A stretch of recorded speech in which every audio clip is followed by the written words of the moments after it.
I don't know. I think it's impossible to think about what an audience wants.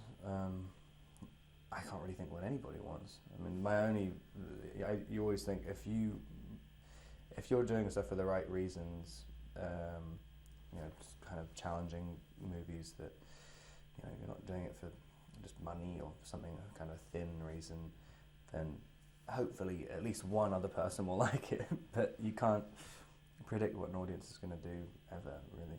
I mean, at any point, did you yourself see where Twilight was going in terms of what it would do for you? No, I still don't really know what's done for me, to be honest. I mean,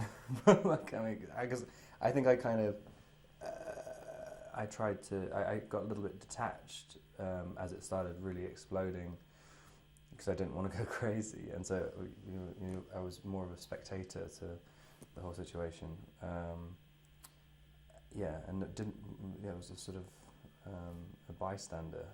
And when you look at it from that bystander point of view, I mean, do you regard it as a sort of bittersweet experience for you? I mean, obviously it made you a lot of money. It's given you a degree of power. The whole experience was really great. And the movies are really fun to do as well. I mean, the whole situation is just like, it's funny seeing, I mean, I can't even believe half the stuff that happened. I mean, like being in the Munich Olympic Stadium, I remember when I was like 22 years old, and there's like 40,000 people we're supposed to do like a Q&A, and there's 40,000 people just screaming, and you're like, what is going on? I mean, all these absolutely bizarre experiences which very, very few people would ever experience. That was like super, super, super fun, but intense. And how did you stop yourself from going crazy, as you put it? I just thought the surreality of the whole situation. I mean, I didn't even really set out to be an actor. I didn't even do drama, GCSE. Like, I mean, it's like, in fact, my drama teacher told me not to do it. Like, managing. It's going okay. So it just seemed like, the craziest thing in the world. And now, when you're afforded the opportunity to do it, I'm basically just recreating my DVD shelf from when I was 17, like working with people who I liked when I was a kid. And that fame, which for you was at an extraordinary level, I mean, it's fair to say you're quite popular with the young ladies. I mean, has that been a sort of blessing or a burden, would you say?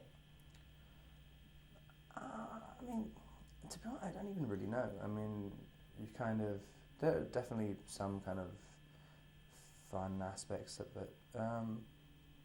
But yeah, I mean, it's a kind of mixture. I mean, I'm not sure what it's done really professionally. I mean, because I guess I was working before. I mean, you just sort of audition for stuff. I mean, I'm not entirely sure if it's even easier to get jobs. I mean, you still have to audition for this. I'm still auditioning for it. I suppose you are in a position to call up if you fancy doing something now, which presumably you weren't in the beginning. I mean, not really, because the people you really want to work with wouldn't want to do it for that reason anyway. I mean, I guess you can get financing for, if I wanted to do a movie which looked almost identical to Twilight, I'd probably get financing for it from someone.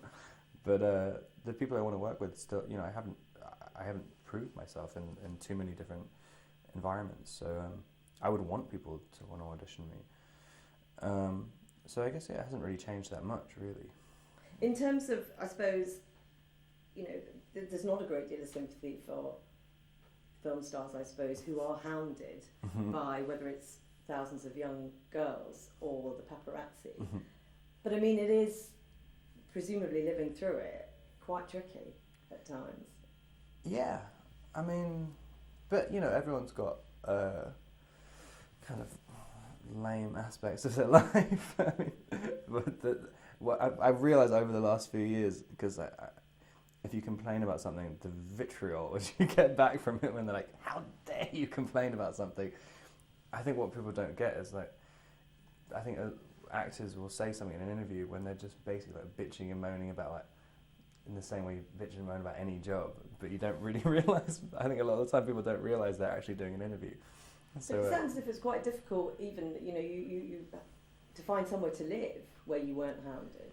Yeah, I mean that's one of the annoying things about that. Is like, you can't really live in London because people stay outside your door. There aren't really gated communities in London, which has made my life like profoundly different in LA. Like when I had people waiting outside my house, I was losing my mind.